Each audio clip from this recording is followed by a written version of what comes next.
market movers. This is The Pulse with Francine Lacqua. Good morning and welcome to The Pulse. I'm Kriti Gupta in London. Look, it is a historic moment that we are seeing in the United States, having ripple effects across the world as Joe Biden, the president of the United States, chooses not to pursue a second term in office. And then, of course, throwing his weight behind his vice president, Kamala Harris. In the meantime, getting the endorsements, winning the endorsements of the Clintons, Nancy Pelosi, and several other key diplomats. We are still holding out for President Obama. But let me just give a moment for this historical kind of day and 24 hours in U.S. political history. Simply this idea, it has not happened since 1968, with plenty of challenges ahead for Kamala Harris within her own party and on the U.S. political stage ahead of 2024. In the meantime, Democrat donations have indeed surged, with the senior figures in the party rallying around Kamala Harris after, like I said, U.S. President Joe Biden said he would abandon his reelection bid. Bloomberg's Vonnie Quinn reporting overnight out of Washington for us. Vonnie, how do these next 24 hours and beyond look? It's going to be busy, Kriti, and I'll tell you what, the shock of the 2 p.m. post on X from the president, that'll be past, and we'll be looking forward to the next steps. And we know that we're going to get comments from Kamala Harris at 11:30 a.m. local time. That's just a few hours from now. We'll also have heard from some potential vice presidential hopefuls on the morning shows in the United States on Monday morning. Those include Governor Andrew Beshear of Kentucky and also Roy Cooper of North Carolina. And of course, there'll be plenty of speculation as to who Kamala Harris might choose, given that she is very much now the front runner to take over that position. That said, the Democratic Convention Rules Committee is also going to meet on Wednesday. They want this process to unite the Democratic Party and to be transparent and fair. That's a direct quote. Open as well. They're going to have a meeting and they're going to stream it live so everybody will see how this framework to select a new nominee comes into being. Because don't forget, we are in pretty uncharted territory. And if there's one thing that we learned throughout Sunday with all of the endorsements that came flooding in, particularly from the delegations, which was very important, it's that this Democratic Party wants to move forward in a united way and also wants to continue raising money. You mentioned the donations. Small dollar donations hit $70 million, the biggest one day for small dollar donations this year. That will hopefully continue for the Democratic Party. That's what their wish is. And then, of course, the big donors, they'll want to see more come back into the fold as well. Some of those who had been on the sidelines waiting or hoping for President Trump to step down as the next potential president, they may come back into the fold. And we already know that people like George Soros do continue to support Kamala Harris as the frontrunner.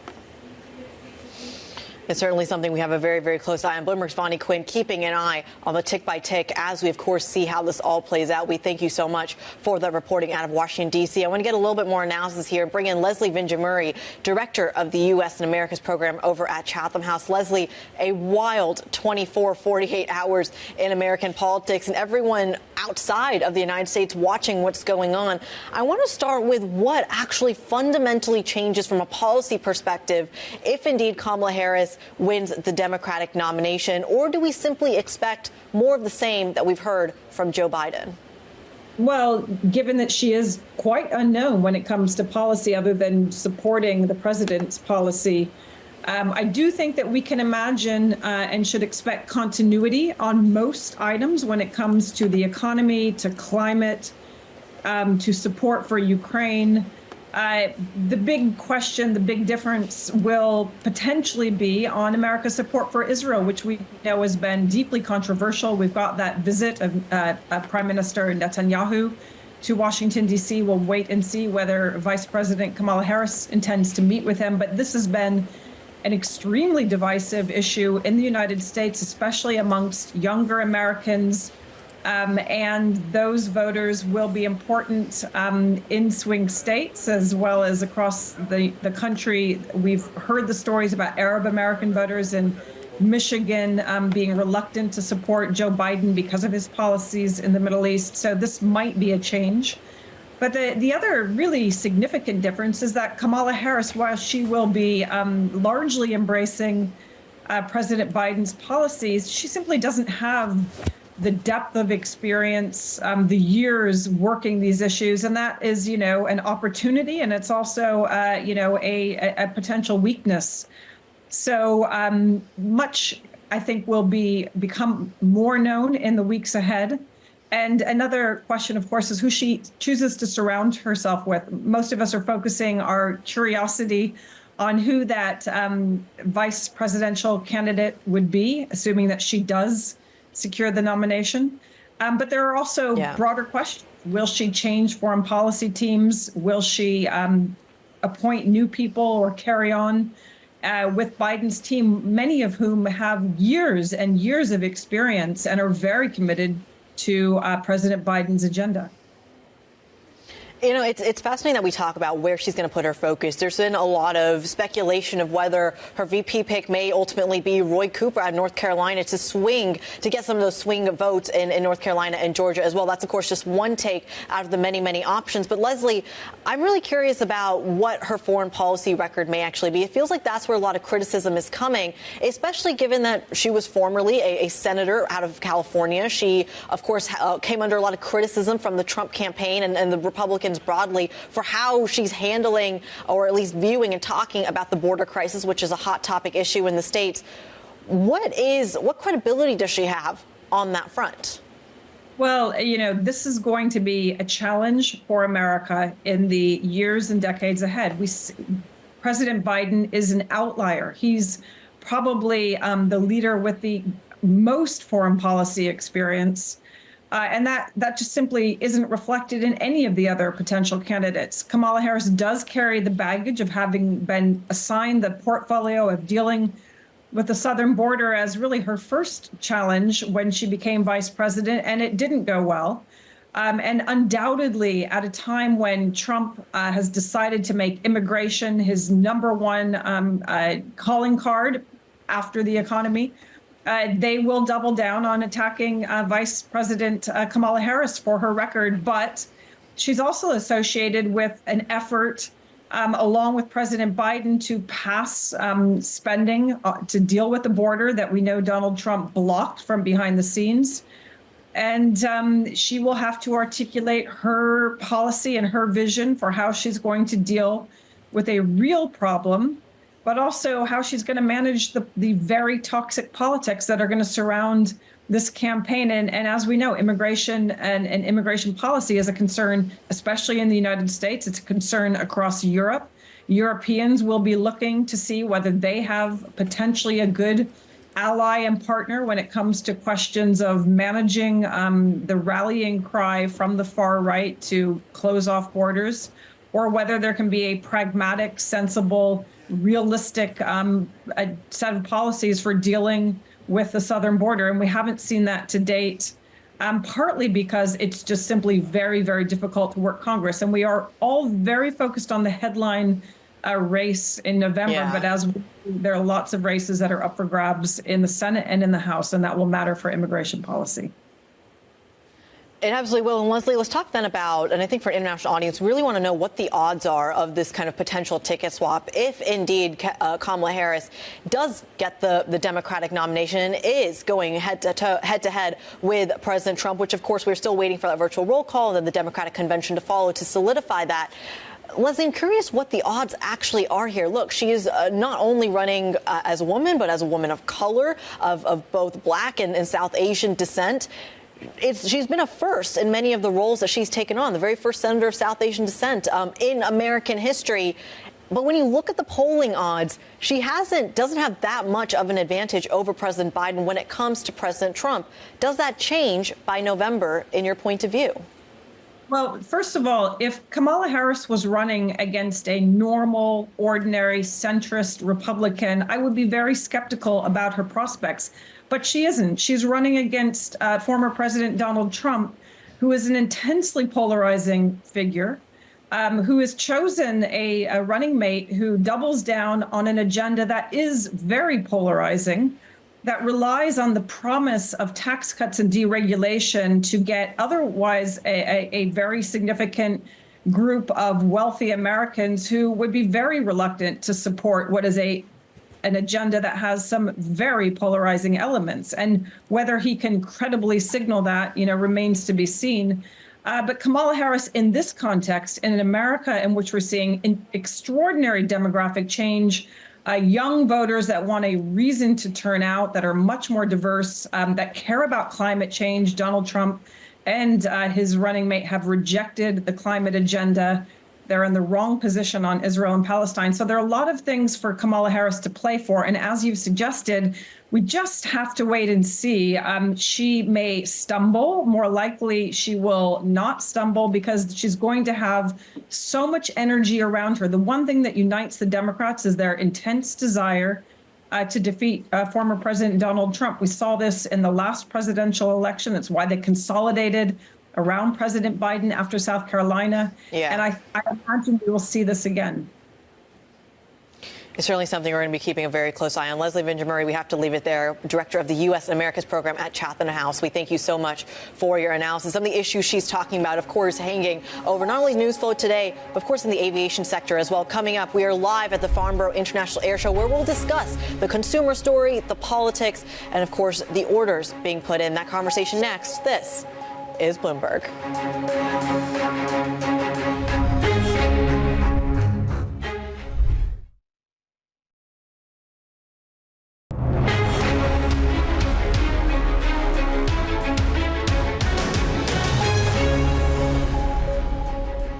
This is The Pulse. I'm Kriti Gupta in London. Ryanair shares are slumping as much as 13% this morning. It's marking the biggest intraday decline all the way back since the middle of 2020. This comes after the Irish budget carrier cut its outlook for ticket prices in the crucial summer travel period. Of course, passenger demand, a major topic of conversation over at the Farnborough International Air Show underway in southern England. Many of the industry's high flyers are there, as is our very own opening trade co-anchor, Guy Johnson. Guy, over to you. I look at you. Thank you very much indeed. Let's talk about the impact that politics is having on this industry. Let's talk about the potential for a Trump presidency and what that will mean for aviation's journey to sustainability, to carbon neutrality, to net neutrality. Let's talk about what is going to happen here and what impact that could have, because this is the story of the last 24 hours, Joe Biden stepping down. Lauren Riley is the Chief Sustainability Officer at United and is sitting next to me. What do you think? Is it going to be harder to get United to where it wants to be in terms of its targets under a Trump presidency? Is that your expectation? Well, let me start by saying, isn't it extraordinary that I'm here with you today at an air show talking about sustainability? Because sustainability is business strategy. Yep. And business strategy is affected by politics. And I gotta, tell you that United has been a long champion of a future of sustainable aviation, and I don't see that deviating. Our commitment to net zero by 2050 is one that we stand behind, and we expect to get there without relying on the use of carbon offsets. So that means innovation, that means technology, but yes, it does mean policy. And I expect that to continue, and we're going to continue to advocate that in the United States and globally so that we can achieve our goals. What impact has the Biden administration had on this journey, though? The Inflation Reduction Act has, according to most people in this industry, had a major impact. That could be rolled back. What impact would that have? Oh, it's been extraordinary. The Inflation Reduction Act really was historic. It really put a marker in the ground, in particular for hard-to-abate industries like aviation, that it's time to change the way we fly. We need to tackle the emissions associated with flight. And really how we're going to get there is through the use of sustainable aviation fuels. For the first time ever in U.S. federal legislation, we have tax credits aligned with investments in sustainable aviation fuels. Those are the fuels that we can use today that are derived from waste products or renewable product and allow us to have up to 85% less emissions on a life cycle basis. Huge. And the Inflation Reduction Act, which is the federal policy coupled with different state level incentives, is allowing us to address the premium associated with greener, more sustainable, low carbon aviation fuels like SAF. So if that goes away, that's a problem. Well, if it goes away, I think we'll see probably less innovation. But corporates like United and our customers are really looking for a future that addresses those emissions. So I don't think the ambition will stand down. We need to move from innovation to scaling, and that really is going to require collaboration across the value chain. I don't think that's going to stop. The Trump administration 1.0 was pretty committed to the oil and gas industry.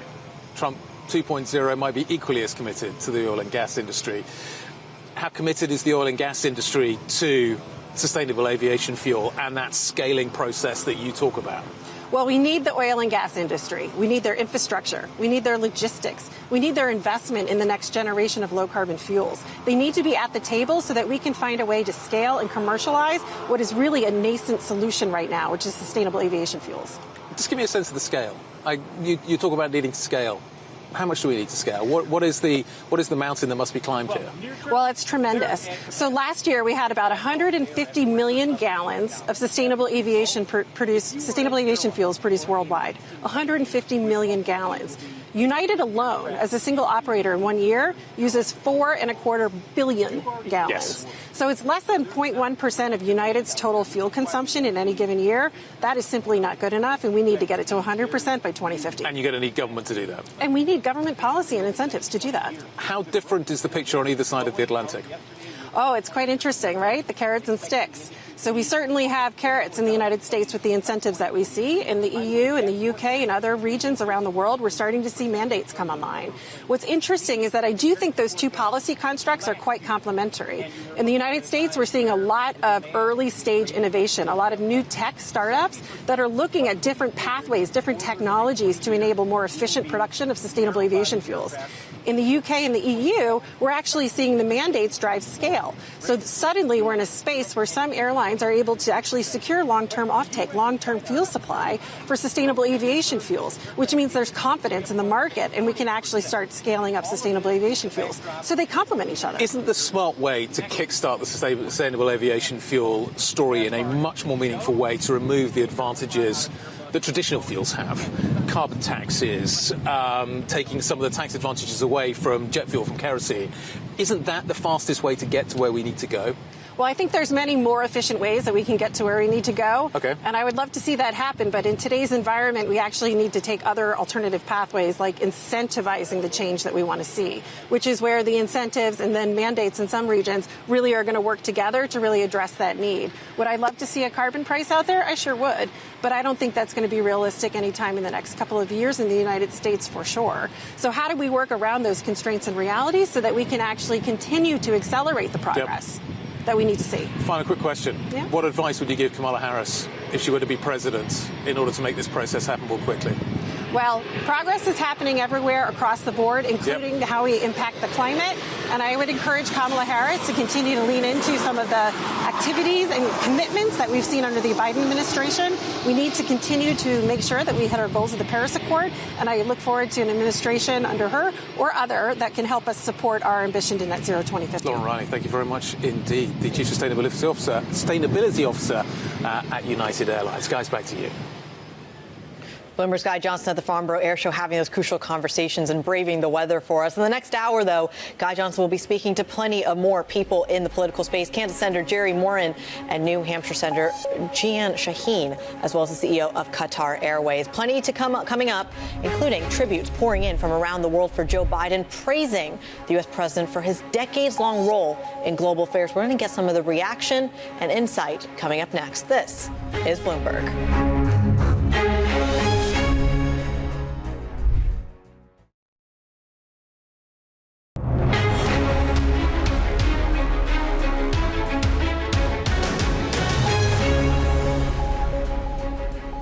A historic moment in U.S. politics, ripple effects around the world as President Joe Biden chooses not to seek a second term in office, throwing his weight behind Kamala Harris with a major international reaction. I want to bring in Bloomberg's Oliver Crook in Berlin to take us through some of it. Ollie, what are you hearing? What should we be paying attention to?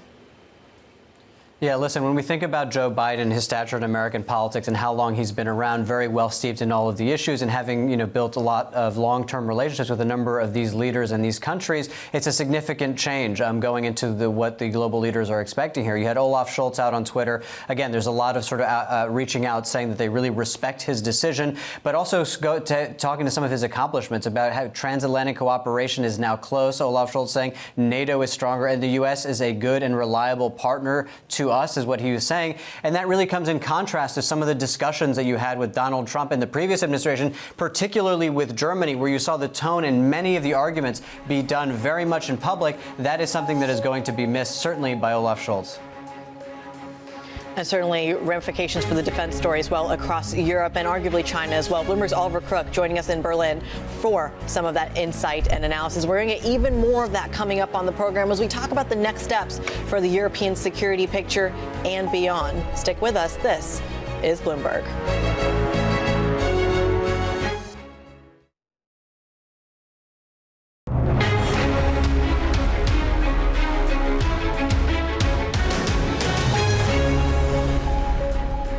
Good morning and welcome to The Pulse. I'm Kriti Gupta in London. Let's get to your top stories. Kamala Harris in the limelight after President Joe Biden chooses not to pursue a second term, leaving the Democratic Party scrambling ahead of its virtual roll call and convention.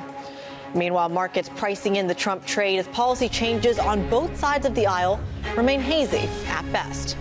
And in the corporate space, Ryanair slumps after cutting its forecast for fares in the key summer period. We're going to digest what that means for the stock and, of course, have live programming throughout the day from Farnborough Air Show. But I want to come right back to our top story this morning and just emphasize what a big deal it is, a crucial moment in American politics in the United States, having ripple effects across the world as President Joe Biden chooses not to pursue a second term. This has only happened once or twice in history, most recently back in 1968, with Lyndon B. Johnson choosing not to pursue that second term for a lot of the same reasons that Joe Biden is coming up under a lot of pressure. Low polling odds, wars in the region, and, of course, racial tensions that remain at a high. There's a lot going on here. But for a career politician of 40 years who with specialty in the likes of foreign relations, specifically on the Senate Foreign Relations Committee, the ripple effects around the world are crucial, especially as we talk about two wars specifically in this region. That's where I want to go next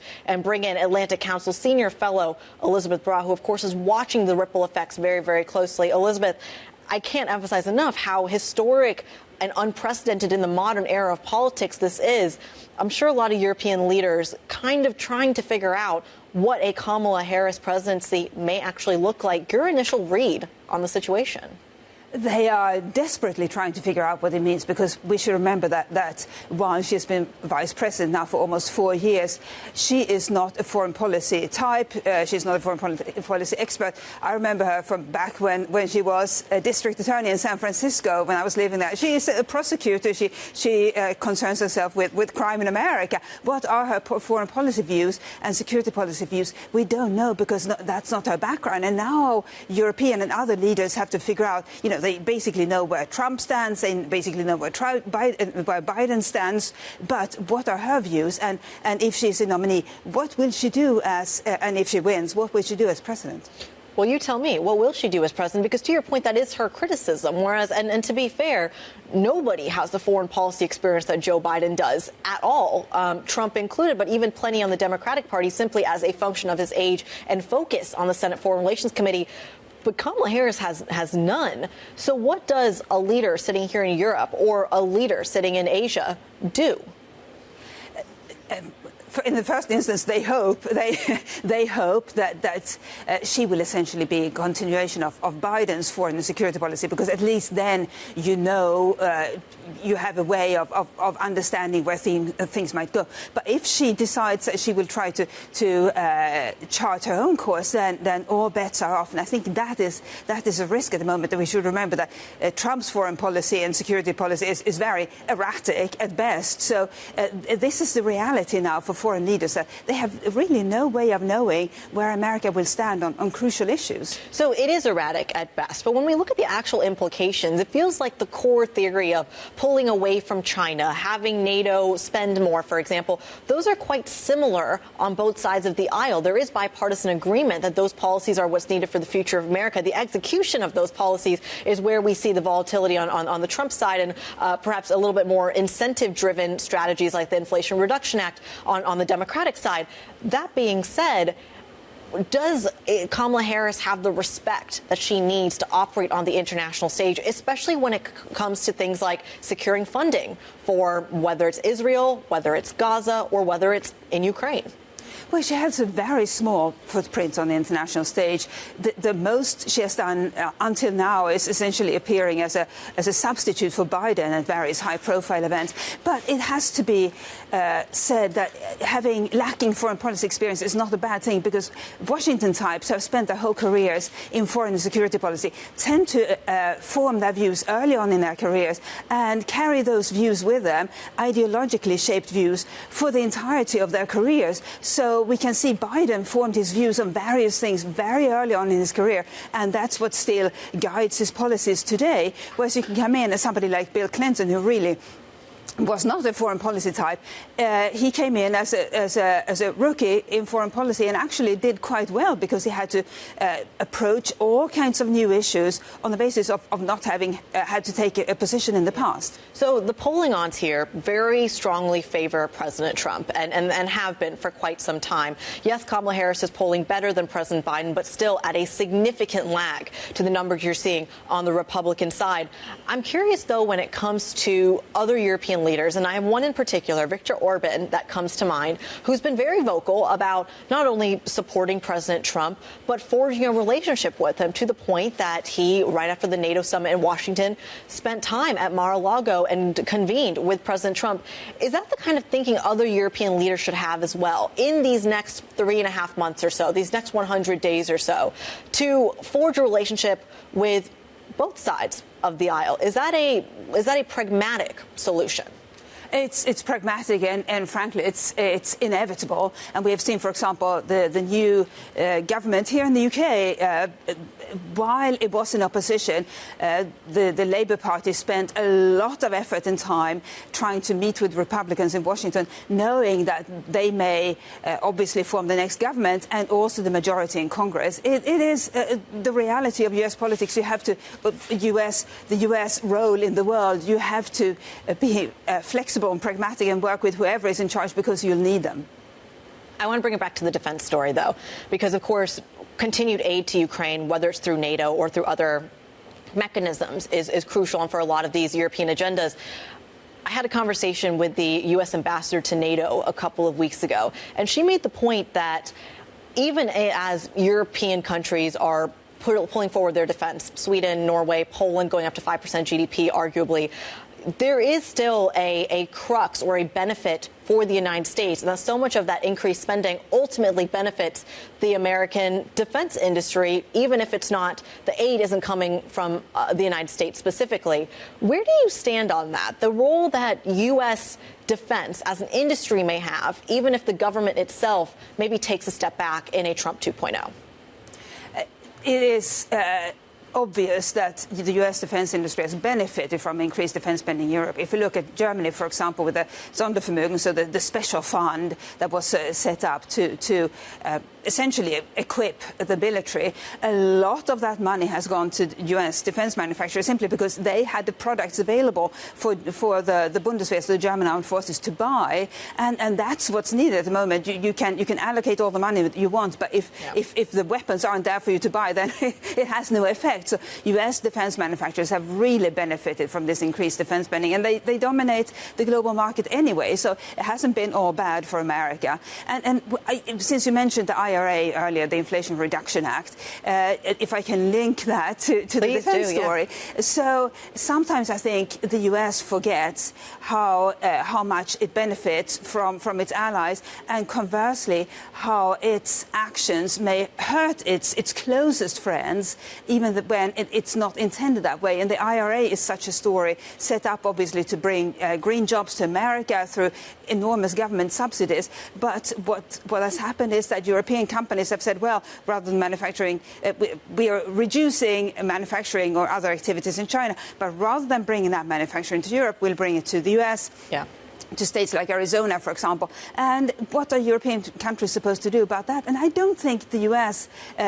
Congress or the White House sometimes realize how much their actions harm their closest allies, and as a result, is America standing in the world. And that's something that hopefully Kamala Harris, now that she's on the foreign and security policy crash course, will spend some attention on. Certainly, as we know, of course, European countries, to your point, ramping up their defense spending, but maybe not at the pace that they initially wanted to. Atlantic Council Senior Fellow Elisabeth Braw, we do have to leave it there. But a fascinating conversation in terms of the ripple effects that a Kamala Harris presidency may mean for Europe and the defense story. But what happens to the markets, the Trump trade after Joe Biden's exit from the 2024 race? We're going to dive into what's priced in and what's not. Stick with us. This is Bloomberg.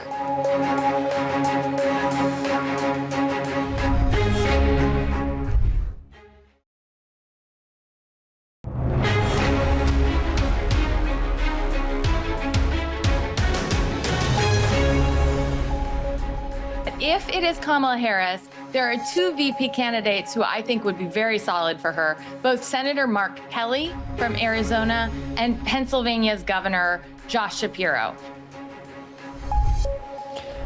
Johanna Maska, CEO of Global Situation Room, who has also previously served as the White House Director of Press Advance for former President Barack Obama, speaking to us earlier. And look, a lot of the focus here is going to be on that VP story. Does that help Kamala Harris's odds against President Trump in a general election, were she to be the Democratic nominee?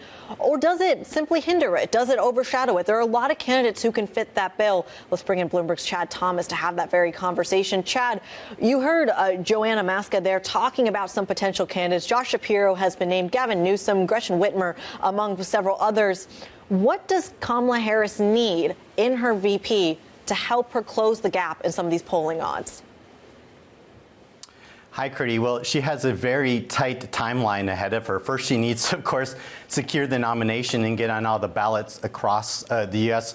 For international viewers, it's good to remind people that while the election takes place on the same day in November, each state sets out its own rules around how you get on the ballot. And many of the states, including people looking at Ohio, say that the Democrats really only have a couple of weeks to make these decisions. So first and foremost, she's focused on securing the nomination, and then she'll be looking at some of the potential people who could be her VP candidates, some of the names that you mentioned, and a number of the governors around the U.S. She'll certainly be looking at. It's interesting that both Gretchen Whitmer and Pete Newsom came out in support of Harris already last night. So they were some potential rivals for her for the actual nomination, but they came out and said that they back Harris. And so now let's see who she actually decides to pick when it comes to the VP. The convention's only 4 weeks away, so she has to move quickly here. Well, the convention, then there's a virtual roll call as well. You mentioned the Ohio ballot deadline as well. What needs to happen before that Ohio ballot deadline, and what needs to be kind of solidified from Kamala Harris's party?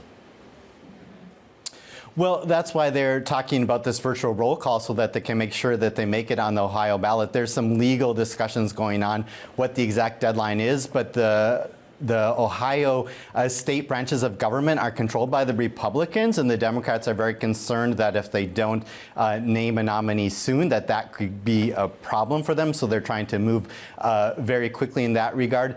And the one thing that Kamala Harris has going for her here is that she has control over the Biden-Harris campaign coffers and also their campaign operations that are already in place around the country. You already saw her changing the X handle that was for the Biden campaign to @KamalaHQ. So they're moving very quickly here to try and secure the nomination and move forward with the campaign. It's certainly something we're going to be watching very, very closely. And what the kind of dissent actually emerges within the party. We should mention she has the crucial support of Clinton's, of Nancy Pelosi, among many other senior Democrats in the party. Barack Obama still has not formally endorsed her, and there's several others who still remain fairly quiet. So we'll, of course, keep an eye on that. Bloomberg's Chad Thomas bringing us that crucial context. We thank you so much. And in the meantime, we're also talking about how this shows up in the markets in particular. Remember, we had the big rotation last week, some calling that the early signs of a Trump trade. This morning, you're seeing it show up in the FX space. Let's get a little bit more analysis on that front. Marija Veitmane, State Street's head of equity research, joins me this morning. Marija, pleasure to have you on the program. I'm going to ask you a very simple question. What is the Trump trade? Yeah, good morning. Trump trade, to be honest, it's really difficult to pinpoint at this stage because lots and lots of Trump policies are kind of quite inflationary. So probably the simplest trade is curve steepener. But on the other hand, we have central bank that is quite very, very close to kind of the winning the war on inflation, and they were very close to cutting interest rates. So that's potentially kind of offsets each other. But I would probably say that in terms of Trump trade, I mean, probability of President Trump 2.0 was there for quite a while. So I suspect market kind of moved in that direction. So maybe the kind of announcement over the weekend probably kind of somewhat in the price already. It's an interesting one, especially because arguably for those who are looking for a Trump trade would say this might have been something that's been moving the market all year long. It isn't something that's just now emerging. How would you classify that rotation into small caps? If you were to take the politics aside, the rotation into small caps, into more kind of energy friendly, some would argue Republican friendly sectors as well, like energy. What's the explanation for that rotation? Yeah, to be honest, I think you're absolutely right. So the trade that, I mean, probability of Trump was there for some time. But on the other hand, we have a very, very interesting situation happening with kind of underlying fundamentals, right? So we still have the majority of earnings growth coming from technology stocks. And those stocks, so they have a lot of quality in there. They have very, very strong balance sheet, but they're extremely, extremely expensive. And from what we know from State Street Custodial database, is that institutional investors are very, very crowded in those tech stocks and super underweight small caps. So now we're getting kind of on one hand, the Trump trade. On the other hand, we're getting more confidence on rate cuts as well. So market is really excited to rotate into small caps. They're super, super cheap. But they have kind of this earnings problem as economy slows. So there is this kind of dynamic happening. And I think a lot of the rotation we saw in small caps last week is really related to higher probability of policy easing. So that potentially what's happening. But I would personally caution against like this kind of wholesale rotation into small caps. I think that still the kind of issue of earnings is really, really important. We know that underlying earnings in small caps are really challenging, especially as the economy slows. So that to me is probably really important thing to watch. So all eyes on earnings season. It's interesting we talk about the earnings picture, and we're kind of going sector by sector here, Marija, so bear with me, especially in the context of chip stocks. And this is kind of a fascinating one for me because, yes, it's part of the tech trade, and yes, it's part of the NVIDIA kind of AI enthusiasm that we've seen. But lately, in the last couple of weeks, that's a trade that's been unwound quite a bit, largely being done through call volume, through the options volume, where you saw call options push it to the upside, put volume push it to the downside, and magnify some of the hits and arguably some of the declines in the S&P 500. Some would argue that chip stocks have traded like defense stocks in the Biden administration because so many of them are getting contracts from the Biden administration as a part of the CHIPS Act and the IRA, the Inflation Reduction Act, I should point out, for this part of the world. How much of that is accurate in your view? Yeah, no, that's a really important question to understand, and particularly now ahead of earnings season. And it's like interesting parallel to last earnings season. What we saw is that ahead of earnings, given very, very strong performance of technology stocks and chip stocks in particular, and kind of very extended positions investor had. We saw that ahead of last reporting season is that investors really sold technology stocks, maybe taking profits, maybe like lightning positions ahead of earnings, and that was kind of an important driver in kind of April, May time. And then tech stocks reported, earnings were fantastic, and people kind of went back in. So wouldn't be too surprised that something like that happening. I mean, we see less selling pressure in institutional investor flows that we track, but I would imagine retail investors could be potentially kind of more aggressive unwinding those positions. But again, as I said, I mean, we need to wait another couple of weeks to see earnings in the sector. All the indications, all the kind of pre-announcements are quite constructive. We still see considerable amount of money moving from non-tech sector to technology sector with kind of AI kind of euphoria. So that's still happening. That's still supporting cheap earnings. So we're kind of staying with this large cap technologies trade. Certainly something we're going to be keeping a very, very close eye on. Marija Veitmane, State Street's head of equity research. We thank you so much for that additional analysis. Okay, so we've done the domestic politics. We've done the market analysis. Let's talk a little bit about what a foreign policy platform may look like under a possible Harris presidency. That conversation next. This is Bloomberg.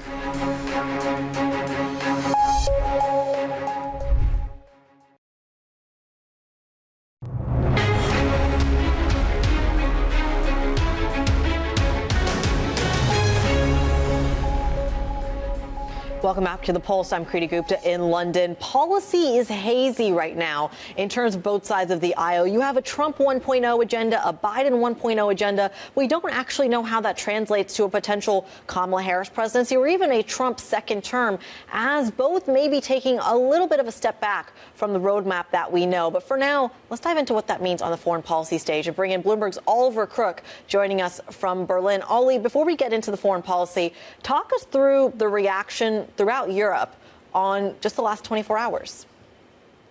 Yeah, I mean, we're bringing to a close a political career of about 50 years, half a century in the form of Joe Biden. And it's really was sort of marked on the international stage, his presidency, as a sort of bringing back to sort of kind of traditional communications and dealing with allies, particularly in Europe, which is not something that we really saw under Trump. So for many of the leaders here, they're deeply grateful for that and having sort of reinstituted that kind of diplomacy, but also having done a lot in the terms of NATO and the sort of transatlantic alliances. I mean, Olaf Scholz put it quite nicely and put it quite succinctly. Thanks to him, Biden, that is, transatlantic cooperation is close, NATO is strong, and the USA is a good and reliable partner for us. Now, that stands in somewhat of contrast of the Trump presidency, who was intensely critical of a number of European countries, not least of which Germany. But we also look at the reactions of other countries who are really uniquely positioned in needing the support of the United States. Ukraine, Zelensky, a lot of gratitude, and you have Gallant, the Israeli defense minister, some of the same. They will now be looking at sort of Kamala Harris. I think that they're actually more interested in candidate Harris than President Harris, because President Harris will probably be a lot like President Biden. But candidate Harris, can she beat Donald Trump? Because really there you have a very sharp contrast in dealing with international affairs and the multilateral global order. And just very quickly, does anything change on the foreign policy front, or is this really just a Biden 2.0? I think it'll be Biden 2.0. The one thing where I think it'll be kind of interesting, and particularly interesting because Netanyahu is on his way to the White House right now, is on the question of Israel. She was one of the early and most senior government officials to talk about a ceasefire and to be critical of Israel. So I think that would be an interesting meeting to watch, particularly given that all this upheaval, this is the first world leader to go walk into that. Certainly something we're watching very closely. Bloomberg's Oliver Crook giving us the international reaction in Berlin. That does it for the polls. There's plenty going on. Green on the screen when we look at these equity markets across Europe. Bloomberg Brief is up ahead, and then they're taking you into that U.S. programming story. This is Bloomberg.